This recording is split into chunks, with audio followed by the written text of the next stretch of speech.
Hi guys, mumeze mute? Mumeze neza abakunzi ba Magic TV. So I'm Kentia. So if you know now then when. Uko mubibona turi ngaha ku kibuga c'indege ca Bujumbura tuje gutegera umusani, legend, umuhanzi w'icamamare sana. Bamwita The Ben from Rwanda, gihugu c'abaturanyi.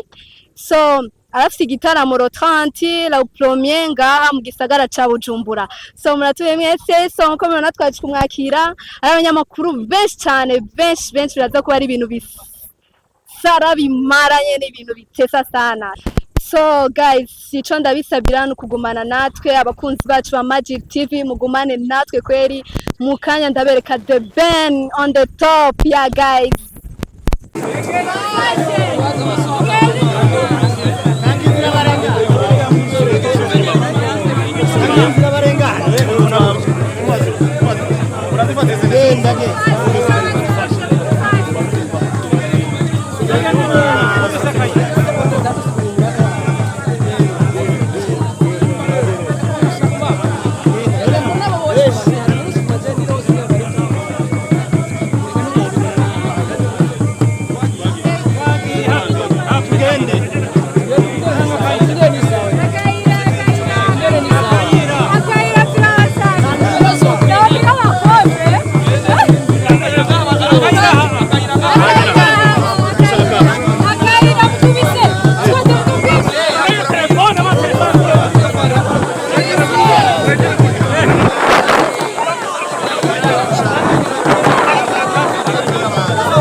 Inyuma umudugu inyuma.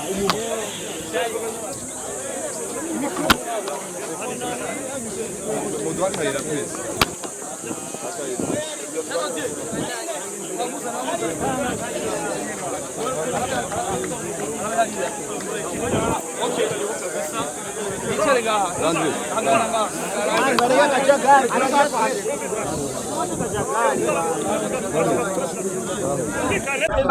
amata n'ubuki abanyamakuru abanditsi b'abanyamakuru baje kumwakira nk'umuririmbyi amaze gukora byinshi bitandukanye The Ben turakora mu kige wongera kutubwira urugendo rwari rumeze kunyakira urugendo rwari byiza kuri usanga mani we tayari pia singa tayari y'amakipe nani apari The Ben niba atari banga cyangwa ryambise mu Burundi nike kintu umaze kubona kano kanya gushishika hano cyagutangaje hano iwacu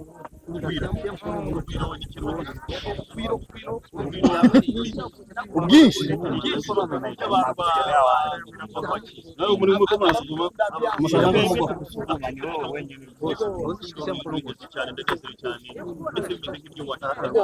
abarundi guca kano kanya bari byinshi yoboke yadusiguriye ndetse atubwiye n'amateka y'umuririmbyi urangiranwa bisi no muri Africa ari we The Ben hano mu Burundi ndetse bamaze gukora byinshi bitandukanye muri Africa n'ibyo kwisi yose ni kwizo sati n'umuririmbyi we Faransa Alinoji The Ben yitegure gute ibiteramo bidasanzwe agiye gukora ku butaka bw'u Burundi niteguye cyane ku ruhande rwanjye ariko nanone ndanezerewe cyane kuba ngiye guhura na Farias is one of my biggest inspiration ni close cyane n'umuhanzi witwa Sati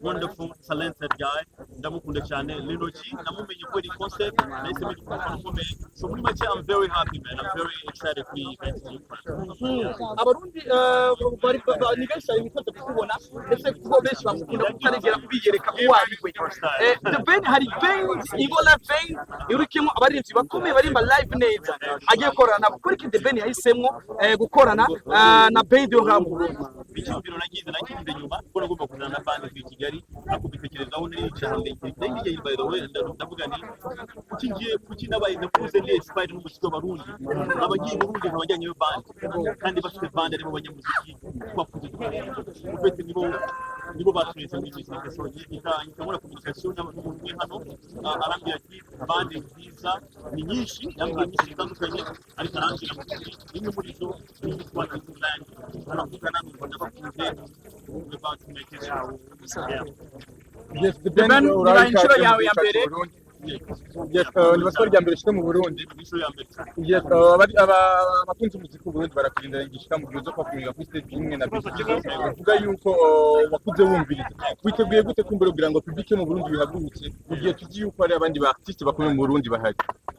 Niteguye ku rwego ruri hejuru cyane ibihugu byose njyamo bitandukanye biba birimo abarundi akenshi iyo nkoze concert mu Belgique na 50% abarundi 50% abanyarwanda gutyo mbe babavanze ufite igihugu cyacu Burundi n'u Rwanda is pretty much the same country so ibyo twakoze ahandi yo kora ibirenze aho ahangaha ku mitwe abantu miliyoni barakurindiranye igishika ndetse baramaze no kugura amatike babifashwe na Now Company yashoboye kuzana hano mu gihugu iki kintu tubwira ku mugwiza atunga yashoboye kuzana Janditse John? John, yeah. Oh, John is a wonderful musician. They get to John Chelsea Bright. I'm Mr. Bright. He is the John is no navuga ngo ufite vision nini. Ikiza cye vision afite icyo nayikundiye nagari vision iri individual ni vision y'igihugu cyose so ni igihugu arashaka kuzamura igihugu ashaka guteza imbere igihugu nicyo kintu nabonye kandi namukunze n'umwana mwiza cyane. Yes, The Ben ikibazo kimwe Rudende iba inshuro yawe ya mbere ujana mu Burundi ariko kandi umaze imyaka myinshi uri kurakora abibaza ko cari giki cari kibuze kugira ngo wakiga hano mu gihugu cy'u Burundi uzitanga umunezero igiki cari kibuze ko ari igihe cy'Imana kigeze ntabwo wajyagarika so ibihe bya mbere ntabwo byari ibihe by'Imana.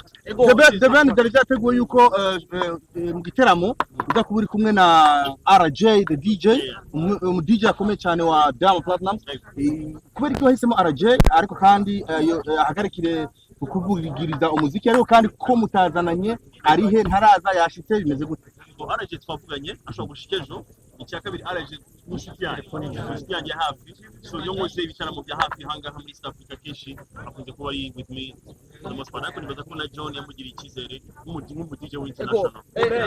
akabazo RJ DJ umusabye akazi nawe yaba ari byo oya kubera ko ari inshuti yawe uravuga utereka mutuni ahubwo nashimishijwe cyane nuko bamuhisemo inshuti yanjye ariko nawe rurangiranwa The Ben yamaze gushaka gutanga Burundi abarundi n'abarundi kazi abanyarwanda n'izwi cyose babimenye ariko kandi ntiyaje wenyene ari kumwe na Babu sinzi ko twakuramutsa nawe umeze neza abarundi bakunze gukurikirana ku mbuga n'ivyo wagiye urabashikiriza ku mbuga zitandukanye ariko kano kanya warusi bakwe yo kuzuri kuri stage n'umuririmbyi rurangirana dufise kwisi Big Fizzo cyo kimena Sabi na na Linoji cyo kimena Type uyumva gute bishimira Imana wese umuntu ugana nanjye abafite vision y'umuntu bageze ukabona bishimira Imana ndashimira The Ben na John banyizeye nanjye kuba baranzanye hanyuma ego akabazo kanje kanyuma karabe kuri John wongera utwakira n'umushitsi ndetse unatubwira n'ibikurikira ndetse unamubwira n'akajambo kamwe umushitsi ko deje wamaze kumushikana wabikoze murakoze cyane ndagomba ndabaye mwiriwe ndabashimira ku mutima mwiza mwatweretse wo kwakira my big brother ndamuhamagara nka mukuru wanje Ben I'm very happy